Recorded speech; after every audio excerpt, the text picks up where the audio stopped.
Hola, ¿cómo están? Soy Carlos Jaramillo, cofundador de Distilled Innovation y su host aquí en Backlog, el podcast donde coleccionamos conversaciones increíbles con personajes inolvidables, y hoy no es la excepción. Tenemos a una súper invitada que les voy a presentar ya mismo. Ella se llama Patricia Fuel, es PhD en Dirección de Empresas y cuenta con más de 23 años trabajando en organizaciones de servicios, pero sobre todo destacando de su carrera un trabajo incansable en el desarrollo y consolidación de los ecosistemas de emprendimiento, tanto a nivel local aquí en Medellín como a nivel nacional en Colombia, y obviamente pues todo lo que viene de las sinergias que se van formando con otros países y otras ciudades del mundo en ese proceso. Ella tiene una carrera bien extensa, va a pastelear acá un poco, pero ella ha estado en diversas instituciones que los que conozcan de este tema, apenas las mencioné, pues van a identificar inmediatamente. Empezó por allá en Créame, luego fue coordinadora de la unidad de emprendimiento de la Universidad de Antioquia, ha sido directora de Parque que básicamente fue el hub en donde todo esto empezó a tomar forma y donde se empezó a dar realmente identidad a un ecosistema de emprendimiento en Medellín, y de allá pues es que desde allá tenemos raíces con ella y hemos estado pues socializando y compartiendo con Patricia. Luego estuvo en Interactuar como directora de inversionistas sociales. Ahorita si quieres nos puedes contar un poco más de esa iniciativa. También pasó por Confenalco como gerente de regiones y actualmente hace parte del comité asesor de la Med Community, que es de la fundación Med, Mujer, Empresa, Tecnología, obviamente porque también se destaca mucho por trabajar en el empoderamiento femenino, y recientemente fundó Fuel for Your Ideas, que también ahorita nos contarás pues de qué va todo esto y ya cómo tu marca personal se convierte en toda una empresa. Entonces pues nada, para nosotros un placer tenerte acá. ¿Cómo estás, Patricia? Carlos, muchas gracias por esta invitación. Feliz de estar aquí compartiendo y conociéndonos más y compartiendo experiencias, buenas prácticas, lecciones con todos los que nos escuchan. Muchas gracias por eso. Qué bueno que recibiste nuestra invitación. Bueno, comencemos entonces. En tu experiencia, después de haber trabajado con muchos fundadores de empresas, de startups, incluso de acercarnos a ese concepto que tú mencionas de incubar personas y no empresas, ¿cuál consideras tú que es una de las principales razones por las que muchos comienzan esta labor de hacer empresa o de fundar una startup, pero desisten en mitad del camino y simplemente renuncian y se van? Carlos, en la observación de tantos programas, proyectos, organizaciones, siempre he trabajado dedicada al desarrollo empresarial. A eso he dedicado toda mi vida profesional y mi vida académica, a entender qué se necesita para incrementar las probabilidades de éxito de los emprendimientos. Empezamos a observar que, por ejemplo, cuando estuvimos en los inicios de Cultura E, que fue como la semilla, como bien lo dices, de todo el ecosistema de emprendimiento e innovación de la ciudad, habían cosas que ya existían, pero ahí fue como la etapa de consolidación y de fortalecimiento, que nos estábamos enfocando mucho en el plan de negocio y que dedicábamos recursos importantes económicos, de tiempo, asesorías, consultorías, capacitaciones, a que al final tuviéramos un documento de más de 100 páginas con todos los módulos del plan de negocio. Pero posteriormente a eso, en la etapa sobre todo de preincubación, luego venían los emprendedores a decirnos que muchas gracias, que muy queridos, pero que se iban porque les apareció el empleo X o la visa al país Y, o se iban a trabajar a tal parte. Entonces empecé como a revisar qué estaba pasando. Es que nos estábamos enfocando en el plan de negocio y qué tanto estábamos abordando el plan de vida. Sí les habíamos preguntado, ¿usted sabe quién es? ¿Para qué es bueno? ¿Qué le apasiona? ¿Para dónde va? ¿Qué quiere? O desde el principio estábamos enfocados en el producto o servicio que querían ofrecer. Hay un teórico del emprendimiento que es Jeffrey Timmons, que habla de 3 elementos sustanciales para que un emprendimiento se consolide como una empresa, que son los recursos, la oportunidad y el equipo o el talento humano. Recursos, oportunidad y equipo. Exactamente. Personas, oportunidad y recursos tanto monetarios como no monetarios. Y ese papel de la persona creo que incluso hoy todavía lo seguimos subestimando. Totalmente. Y empecé a revisar en distintos escenarios, en distintos programas que desplegamos, emprendimiento de subsistencia, emprendimiento por oportunidad, porque en escenarios competitivos similares a una empresa le va bien y a otra le va mal. Incluso en los concursos de emprendimiento, que fueron muchos, en los que hemos participado como diseñadores, implementadores, personalmente como jurado, 2 ideas similares, la una ganaba y la otra no. Es más, llegué a recibir derechos de petición pidiendo explicación por qué si es lo mismo. O vemos, por ejemplo, incluso que en la misma cuadra abren 2 restaurantes y el uno está lleno y en el otro los meseros están bostezando. ¿Cuál es la diferencia si están en el mismo sitio, con la misma inflación, con la misma devaluación? Y podemos hablarlo de empresas más sofisticadas, ocurre igual. Exacto, y más o menos entonces, el terreno está... Si es la misma tecnología, es el mismo producto, es el mismo servicio, están en la misma industria, en los ambientes similares, ¿qué pasa? Y empezamos a hacer unas hipótesis que tenían mucho que ver, era con quién lideraba esos emprendimientos, cuál era la misión, la mentalidad, la motivación de las personas que estaban jalonando ese emprendimiento. Entonces, que no tenía tanta diferencia en el producto, sino en el equipo de trabajo. Que incluso me recuerda mucho ese tema de, bueno, el mito de proteger tanto las ideas, cuando Total. Hace mucho los inversionistas desmitificaron el tema y dijeron, aquí no invertimos en ideas, se invierte en el equipo detrás de la idea capaz de llevar esa idea a la realidad y de ejecutarla con un plan de negocio o con un modelo de negocio sostenible y estable. Así es, realmente las ideas no valen mucho si no hay la capacidad para implementarla, y esa capacidad está en las personas, que son las que hacemos que las cosas ocurran. Entonces, incluso así empezó mi formación académica, dedicársela al desarrollo empresarial, es porque cuando hice la maestría en gestión de ciencia, tecnología e innovación, mi trabajo final fue buscar cómo poder detectar esos emprendimientos que tuvieran mayor probabilidad de éxito. Y en empresas de base tecnológica, el hallazgo con una investigación cualitativa es que tenía que ver con las personas, no con la tecnología, no con la financiación, no con lo complejo del conocimiento, porque además hoy cada vez es más fácil acceder al conocimiento y también a la financiación cuando hay buenas ideas, pero que eran las personas las que hacían esa diferencia de qué tanto se podía, desde su capacidad de resiliencia, desde su cohesión como equipo, desde muchas cosas que venían unas innatas y otras aprendidas, pero en las personas. Y ahí estamos viendo, entonces tú también hiciste como un trabajo de, digámoslo, de validación de tu experiencia, ¿cierto? Trabajas primero en todo esto de los ecosistemas, de cómo formar a los empresarios, a las empresas, sus modelos de negocio, pero luego durante tu PhD también, entonces lo que haces es darle ese rigor científico y validar esos aprendizajes que tenías, esas intuiciones y ese conocimiento experiencial ya por medio de investigación pura y dura. Así es, y fue un tema que me retó mucho porque yo pues soy economista industrial, especialista en gestión financiera, entonces era muy racional y era muy más orientada a la tarea, al producto, y cuando empiezo a ver las clases en el doctorado me empiezan a explicar qué significa ser doctor, y entonces cómo tú le agregas un granito de arena a la ciencia, pero ese conocimiento tiene que ser nuevo. Yo digo, pues tengo esta hipótesis en lo que he observado en el trabajo, yo estudio para poder resolver más los problemas de lo que estoy haciendo en mi trabajo, y pareciera que tiene que ver con las personas, sus motivaciones, sus personalidades, sus temperamentos, el éxito.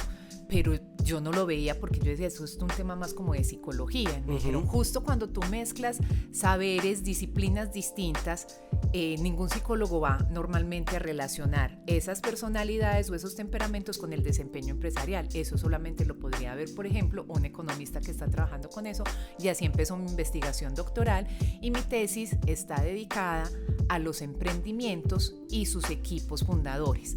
Esos temperamentos medidos con el DICS, que es un instrumento psicométrico que normalmente se utiliza por grandes cazatalentos para reclutar ejecutivos, pero que en los emprendimientos además ahí tenemos una falencia que vi mucho en mi experiencia, y es, no, pues aquí está el concurso de Capital Semilla, por decir cualquiera de ellos, y nos encontramos en la fila y vimos que nos daban más puntos si éramos un equipo, entonces nos presentamos y vamos a hacer juntos la empresa.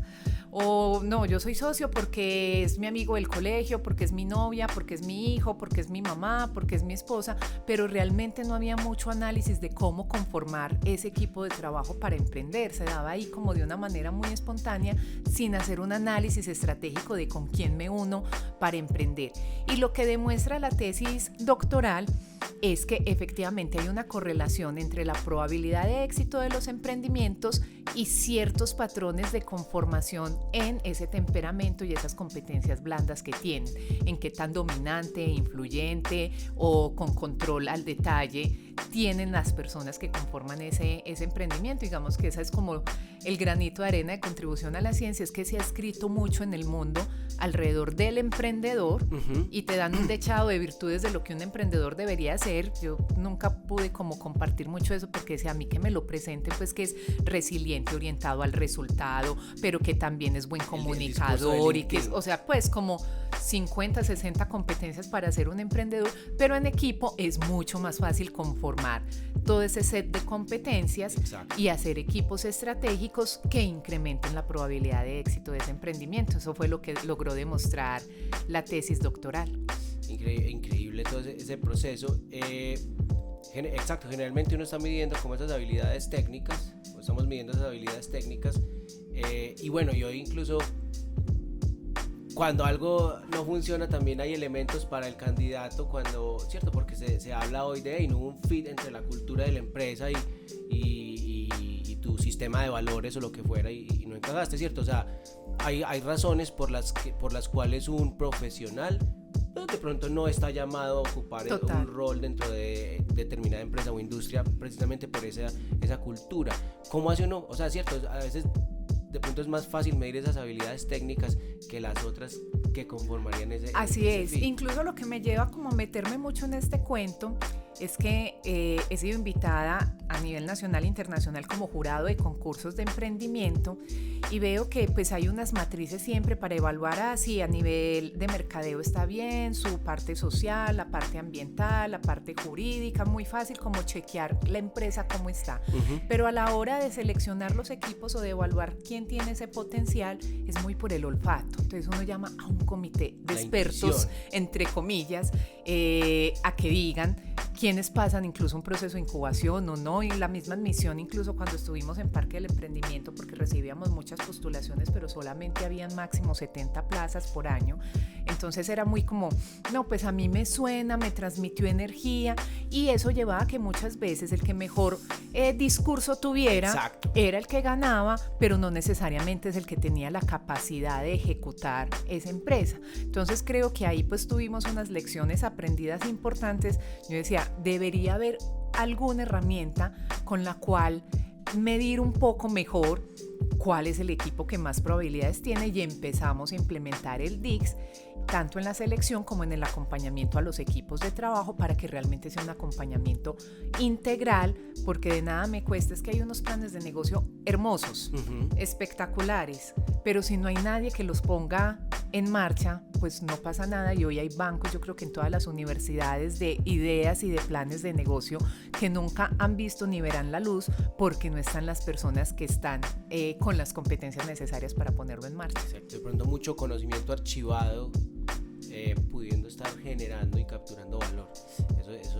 Entonces eso es lo que hace que después de estar muy formada como en el campo empresarial, sí, vea toda la importancia que tiene el enfocarse en las personas y en entender sus motivaciones, sus valores y sus personalidades y temperamentos para que eso esté en conjunción con la empresa que están montando. Y lo que tú mencionabas ahora aplica para cualquier tipo de empresa. En los corporativos pasa igual. Entonces yo me puedo traer, que la persona más innovadora, pero la pongo en un ambiente donde los valores, la cultura, las respuestas es eso ya se hizo, no, aquí eso ya se intentó, no, dígame qué hay que hacer y yo lo hago, y no hay el ambiente, o sea, 1 o 2 personas pues no lo van a lograr, porque tiene mucho que ver es qué tanto como organización estamos centrados en ese propósito común y en complementar nuestros saberes y nuestros talentos y en entender dónde fluye naturalmente cada persona para poner al servicio de la empresa sus talentos naturales. Exacto, una semilla de papa quizás no florezca ni de frutos en la playa, pero si la llevas a un nevado, bueno, a unas alturas distintas, unas condiciones diferentes, va a expresar todo el potencial de esa semilla. En Distill, cuando trabajamos en estrategia, bueno, obviamente primero siempre abordamos como esa gran discusión de, bueno, ¿qué es más importante, la cultura o la estrategia? y tú sabes que se ha dicho pues que la cultura se devora la estrategia de desayuno. Totalmente incluso de acuerdo. Y en Distill incluso hemos ido como un paso más adelante a decir, es que no es solamente que se la devore, es que tu estrategia tiene que complementar la cultura. Y si decimos la estrategia tiene 4 pilares fundamentales, 2 de esos tienen que ver con la cultura.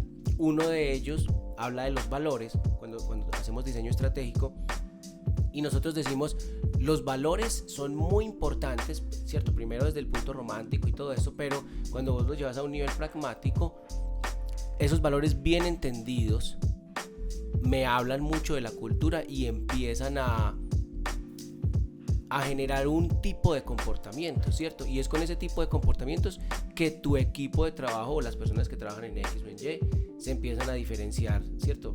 Y por ende se diferencian sus culturas organizacionales también. Y esto, pues de ahí precisamente, si vos estás promoviendo ciertos valores para generar ciertos comportamientos, esas actitudes y esos comportamientos son medibles.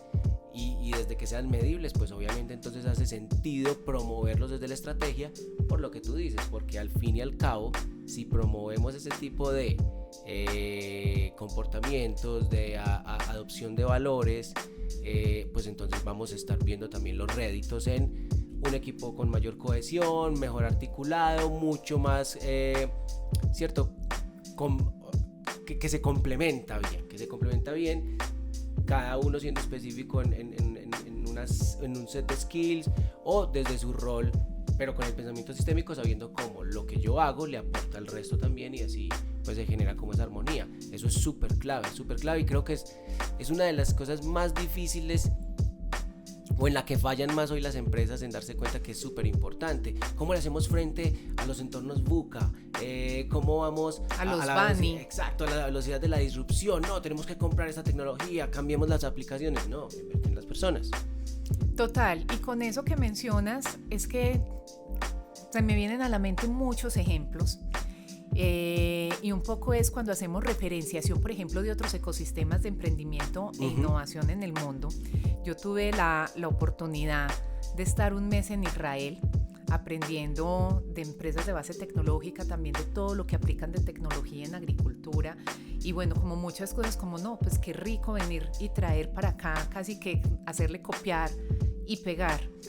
Y de los elementos más importantes, porque además es una nación que admiro muchísimo por todo lo que han vivido y por lo que han logrado, el número per cápita, por ejemplo, de patentes de empresas en Nasdaq supera a cualquier otro país en el mundo por número per cápita, o si lo sacamos por kilómetro cuadrado, creo que también están como número 1, pero definitivamente me ratifica la mentalidad. O sea, se puede tener la tecnología, eso se puede copiar, yo creo que es lo más fácil, pues si hay recursos financieros se compra la tecnología, pero la mentalidad que le hace, por ejemplo, en Israel, las mujeres y los jóvenes, mujeres y hombres pagan servicio militar, 3 años los hombres, 2 años las mujeres. Como en Corea, absolutamente en Suiza. Todos. ¿Eso qué hace en tu manera de ver el mundo, de interpretar la vida, de disciplina, de rigor, de resistencia, de resiliencia, de preparación física, mental? Eso te tiene que hacer otras cosas para que luego, si vas a emprender, lo abordas de una manera distinta a alguien que no pasó por esa experiencia. Nosotros somos el cúmulo de todo lo que vivimos, de las experiencias, de cómo reaccionamos a ellas. Entonces hay muchas cosas que por más que compres, o sea, tendríamos que pasar por ese mismo proceso, o tendríamos que ser una comunidad que tanta gente ha querido exterminar para que haya ese sentido de comunidad que hay allá. O sea, ya un israelita se encuentra con otro en cualquier lugar del mundo y hay un sentido de somos hermanos, casi como apoyémonos, pues por ejemplo en Colombia no pasa tan fácilmente. Entonces hay muchos elementos que no son copiables. Incluso cuando nos topamos con personas de Colombia en otros países, o sea, muchas veces somos incluso recelosos, como uy, este viene de donde yo vengo, que no se dé cuenta que yo también.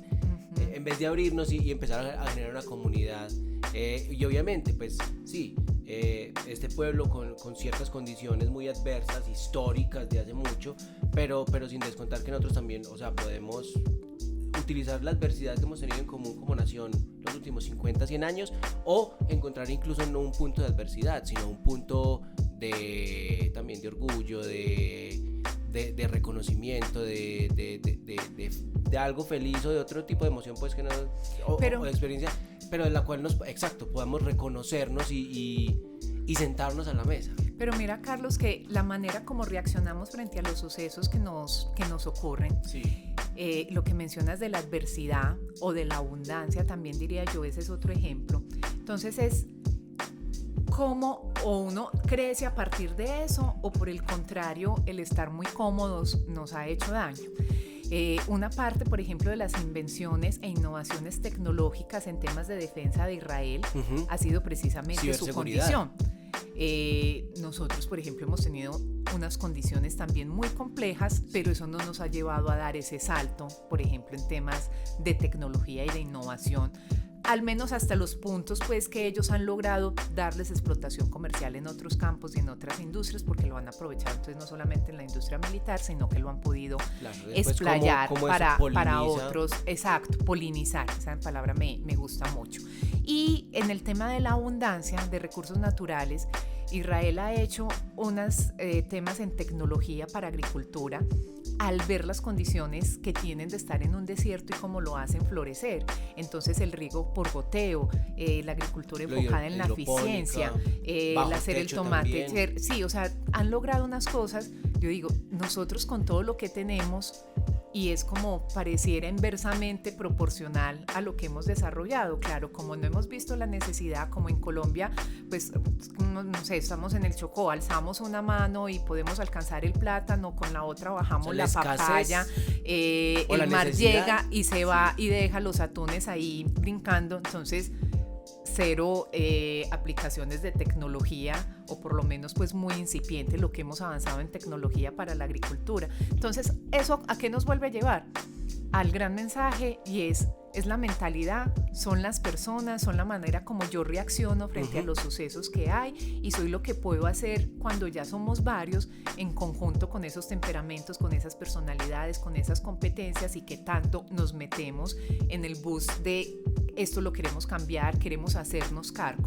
Pero ahí con uno, con dos, pues como dicen, una gaviota no hace verano, se necesita es que podamos entender además en equipo o como comunidad de qué nos queremos hacer cargo, cómo queremos definir el futuro, para dónde vamos y cómo juntos podemos lograr eso con una convicción completa. Entonces no podemos estar llenos de recursos, pero si no hay convicción, si los valores son teóricos pero no los vivimos, porque ahí también, incluso en las grandes empresas, hay unas brechas entre lo que yo digo de mis valores aspiracionales y lo que realmente se vive en las compañías. Entonces, todas esas brechas, lo que me ha llevado a entender cada vez más es que no solamente es el conocimiento técnico, sino que juega un papel preponderante, son nosotros, nuestra manera de pensar, de interpretar el mundo, y cómo juntos logramos hacer que esa teoría y esa tecnología sí se materialicen en lo que queremos lograr.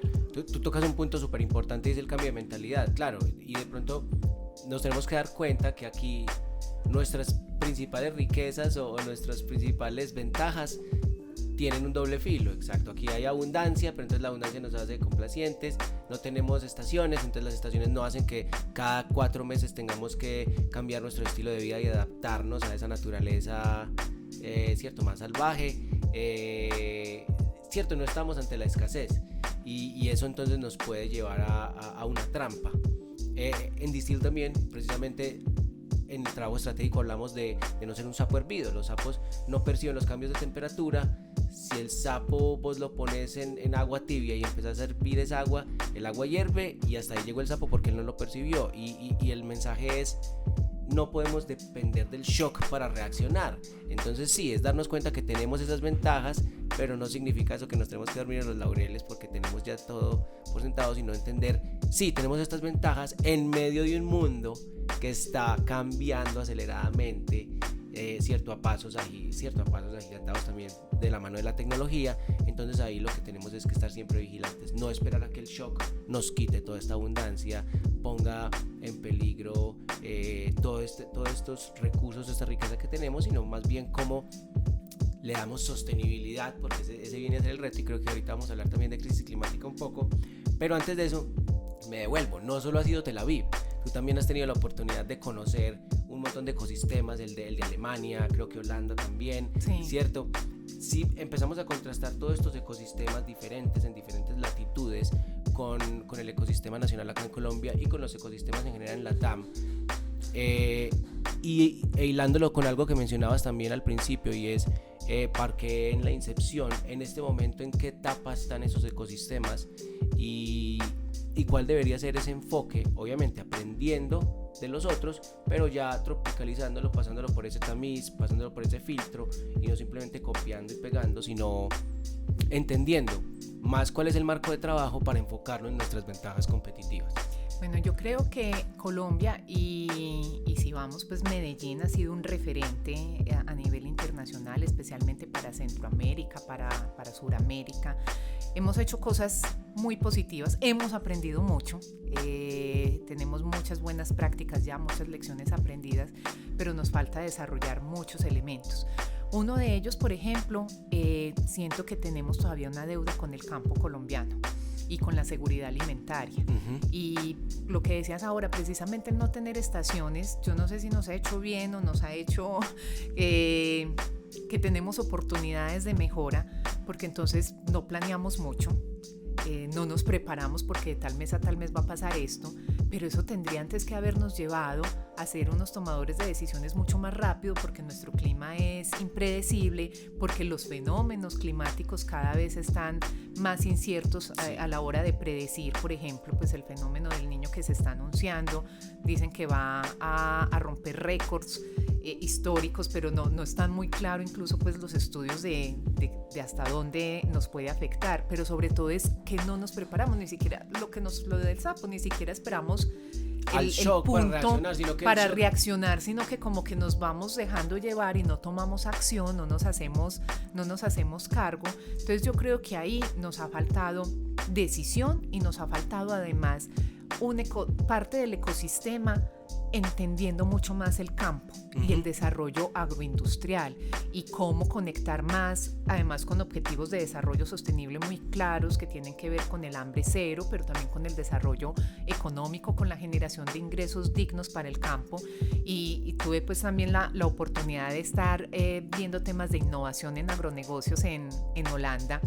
Y la tecnología ya, por ejemplo, es vital, súper importante. Los invernaderos son totalmente controlados, entonces tú controlas el aire, la temperatura, si entran insectos, si no entran, a veces se necesita que entran, entonces tú introyectas la mosquita que necesitas para que haga el efecto. Yo creo que ahí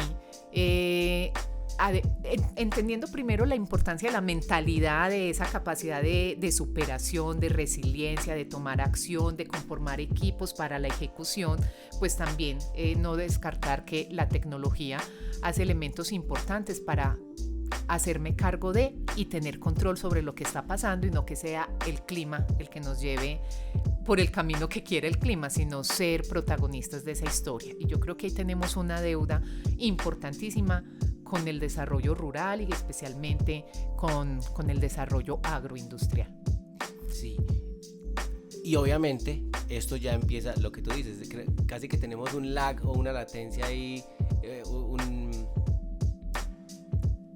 cierta diferencia entre el tiempo de reacción y el tiempo en que el shock ocurre. Incluso tenemos que empezar cerrando esa brecha primero.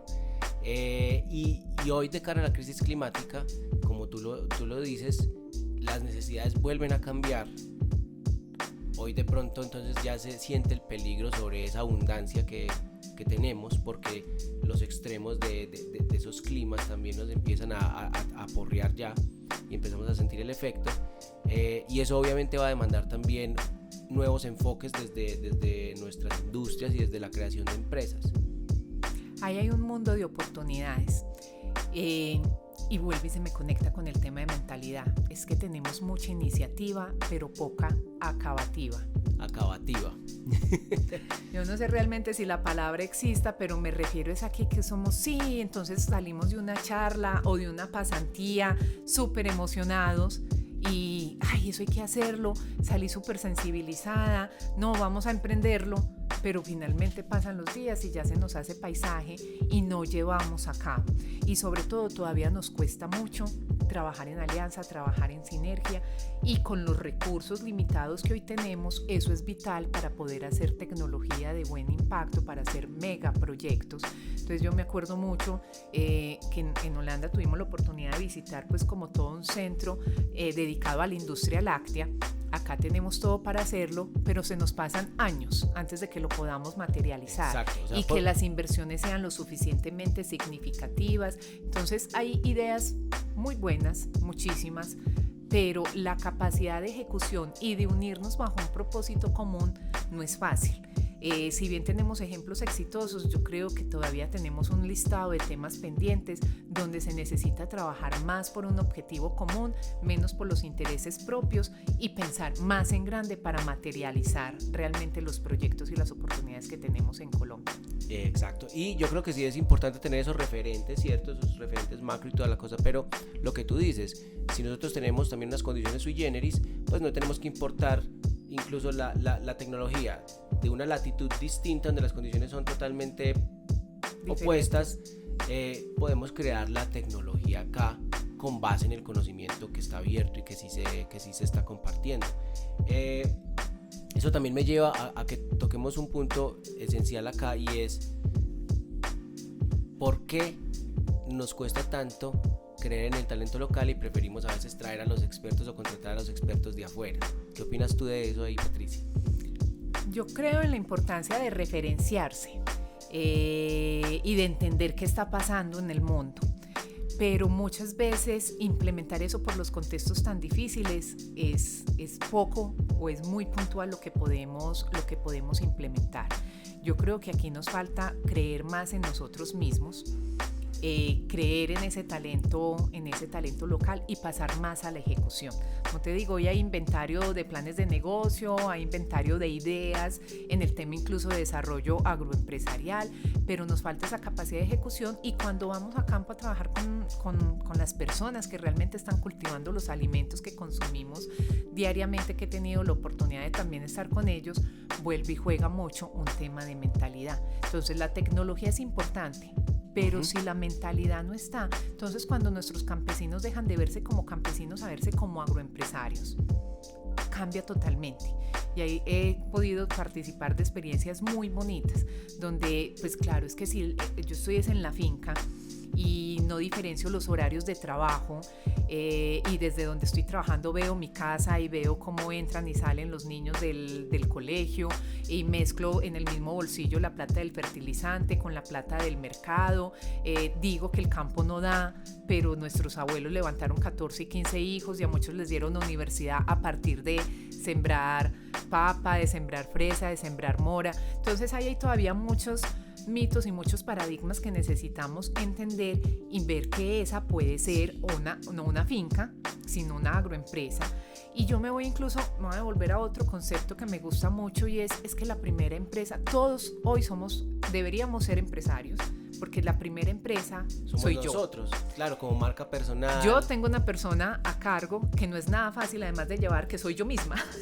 Es un negocio bien soy difícil la primera de persona, manejar. una persona a liderar, y si no arrancamos por ahí, entonces muchas veces cuando conformamos emprendimientos en los programas que he podido ayudar a diseñar e implementar, pues a ver, y tú como empresa, cuéntame cómo has gestionado tu empresa. Entonces no gestionamos nuestra marca personal, nuestras finanzas personales son un fiasco. En un alto porcentaje de las personas no sale más de lo que nos ingresa, no sé ni cuánto me gasto, ni en qué me lo gasto. Entonces si yo soy un desorden como empresa personal, como yo, SAS, ¿qué voy a transmitir si me junto contigo para montar empresa? Pues voy a transmitir el mismo desorden y falta de gestión de mí como propia empresa. Entonces yo creo que todos convencernos de que somos la primera empresa a gestionar y que tengo áreas funcionales, jurídicas, legales, sociales, de producto, de servicio, cuáles son los atributos que la persona cuando escucha mi nombre se le vienen a su mente, que tiene que ver con el tema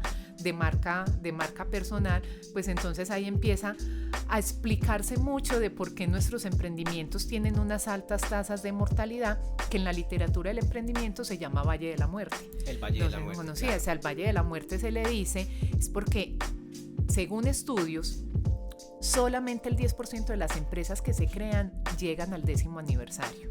Es decir, el 90% quedan en el camino.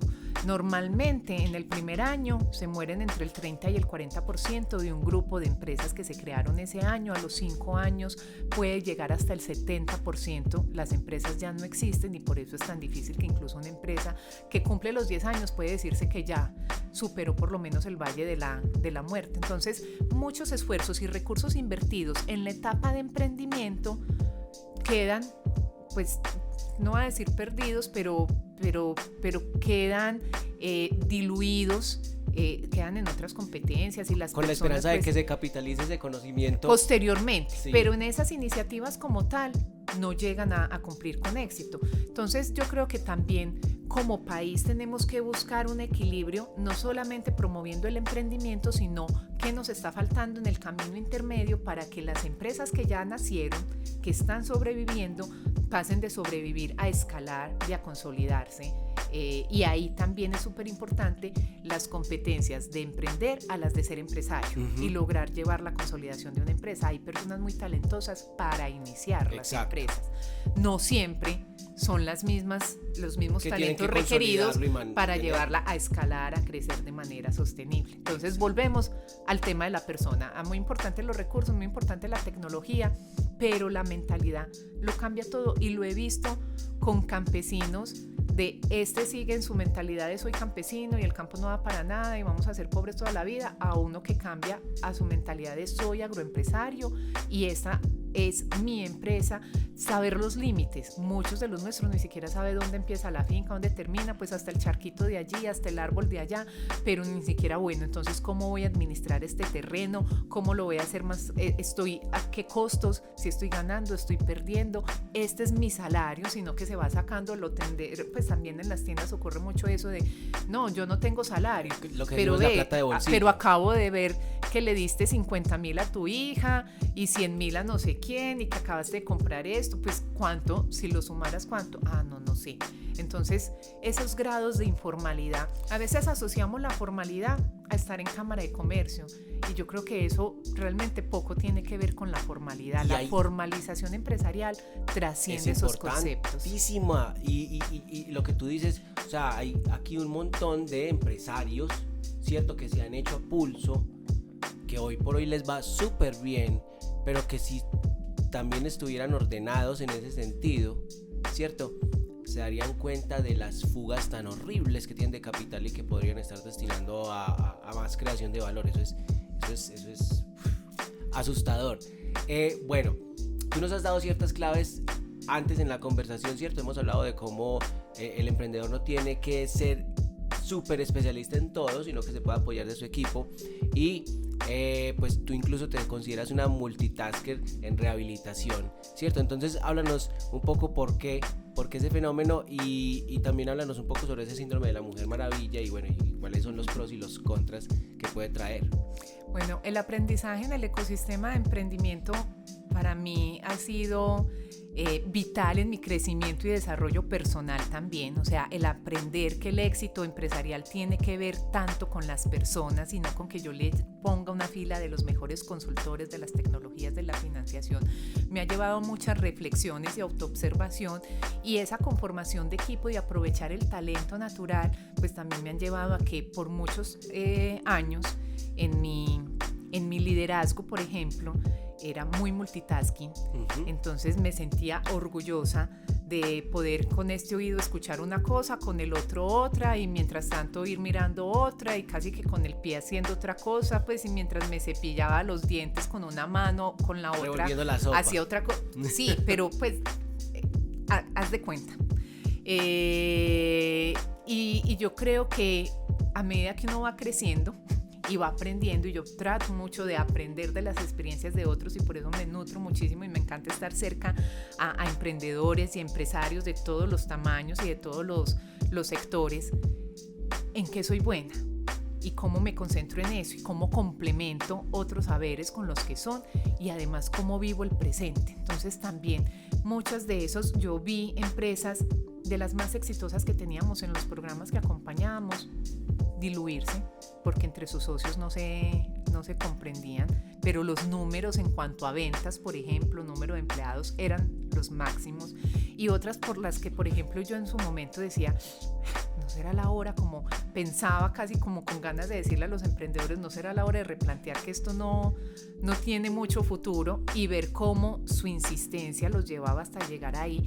Y eso lo conecto con el tema de la mentalidad, que me ha ido a profundizar y estudiar un poquito más de eso, de nuestros esquemas de pensamiento, de nuestros estilos de vida, y mucho estoy hoy pues con unos aprendizajes y sigo trabajando en eso, en El poder de la hora, que es un libro además que me estoy releyendo en este momento.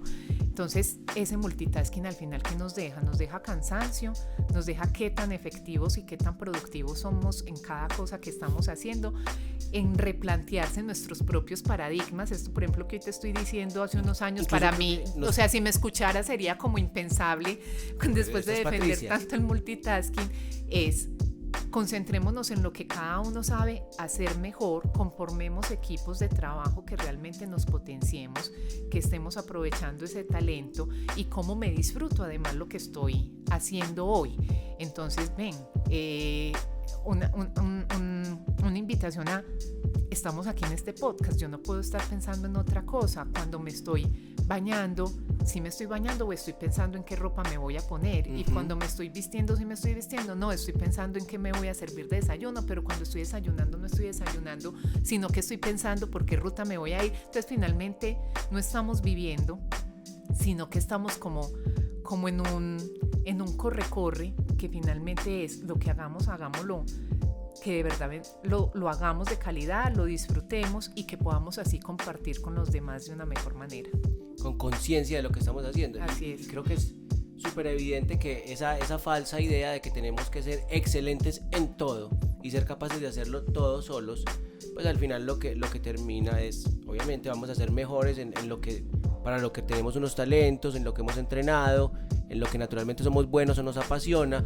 En otras cosas vamos a ser terriblemente malos, vamos a tener unos resultados horribles, y eso puede llevar a que nos frustremos, y de ahí tantos problemas de burnout, ¿cierto?, de salud mental, por esta falsa creencia de si no sos bueno haciendo ese micromanagement, haciendo multitareas todo el día y atendiendo todos los incendios del universo, pues entonces no vas a ser bueno. Hay un llamado importantísimo a los emprendedores, y es que eso ocurre mucho cuando se está emprendiendo. Entonces, que soy la que barre, soy la mensajera, soy la que atiende, soy la gerente, soy la de relaciones públicas.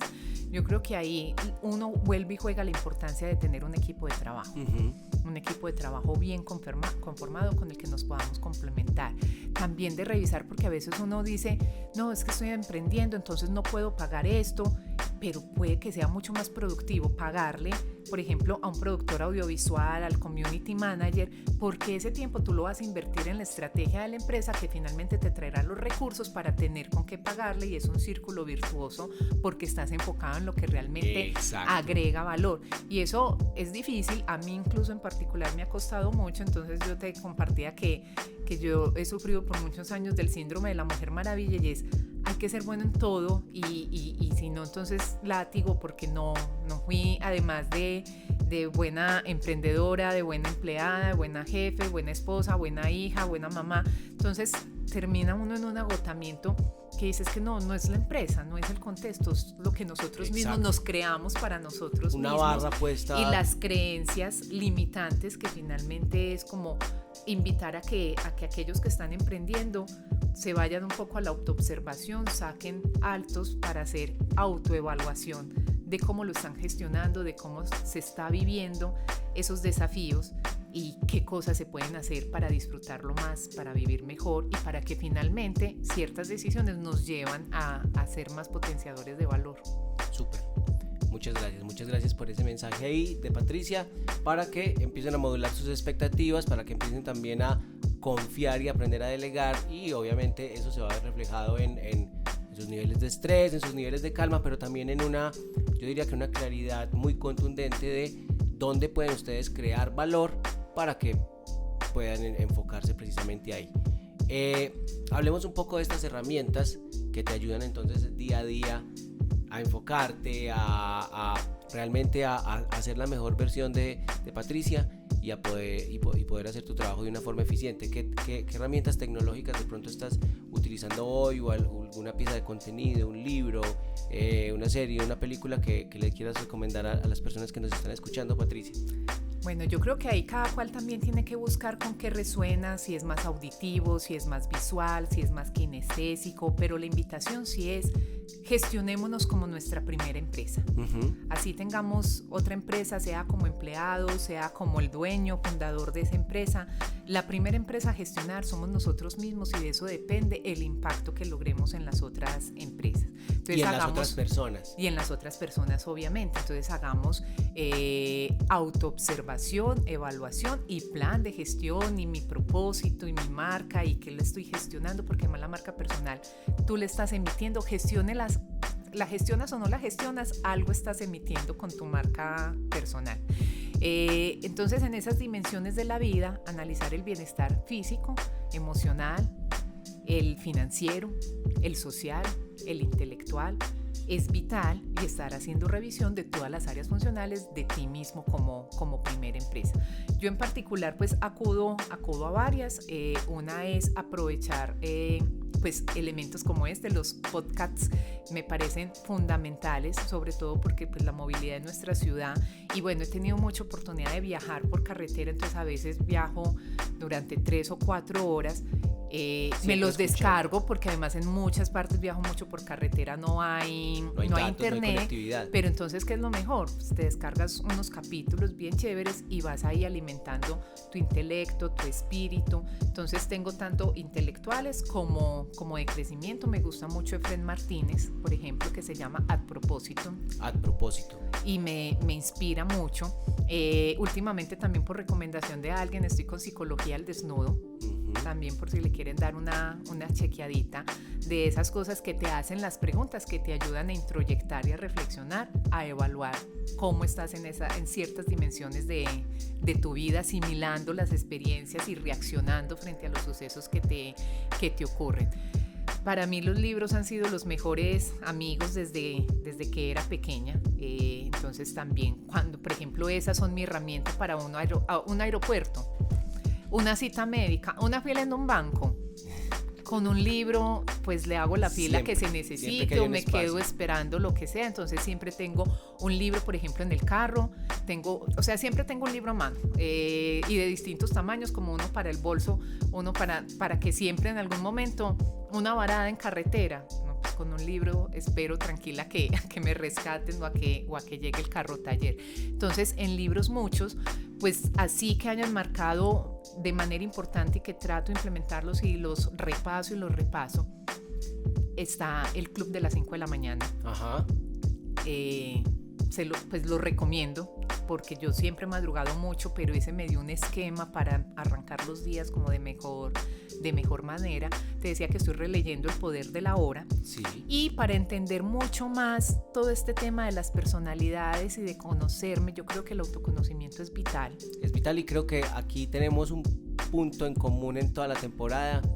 Entonces también de ahí vamos a estar sacando esos apartes de cada una de los invitados y de los invitados que hemos tenido a lo largo de esta temporada, hablando de la importancia del autoconocimiento, sobre todo de acuerdo al contexto en el que estamos viviendo. Creo que es primordial el no ir en automático ahora. Y entender, además del autoconocimiento, eso me ayuda a aceptar más a los otros y a permitirles ser, y entender que piensan muy distinto a mí, o que reaccionan de manera distinta a mí. Entonces, para mí ha habido 2 libros fundamentales, que son Alza el vuelo y Los 5 lenguajes del amor. Súper. Entonces, entender incluso la manera como se recibe y se entrega amor, a mí me dejó y que hay sorprendida de formas muchas de amar, cosas. Claro. Exacto. Eso es un choque, exacto. A mí me ayudó mucho a entender cosas también de mi niñez, de mi familia, Sí, y de porque yo, ¿cierto? Digamos, doy amor o espero recibir amor de una forma distinta. Exacto. Eso es súper poderoso. Y el ejercicio, lo que sea que sirva para mover el cuerpo. El ejercicio con lo que cada uno resuene más, desde el yoga hasta el trekking. Bueno, ahí la invitación a que hagamos algo por nuestro cuerpo, que finalmente es la maquinaria perfecta que nos ayuda a materializar y a ejecutar cualquier cosa que queramos ejecutar. Y a llegar hasta donde queramos llegar. Recuerden que también eso es lo que los estamos invitando aquí. Coleccionamos estas conversaciones increíbles con personajes inolvidables para que ustedes conozcan de primera mano sus historias y se inspiren a llegar hasta donde quieran llegar. Ya para ir cerrando, Patricia, cuéntanos un poco sobre Fuel for Your Ideas, dónde te pueden encontrar las personas que se quieran acercar a ti, que quieran conocer un poco más de tu carrera o entrar en contacto contigo.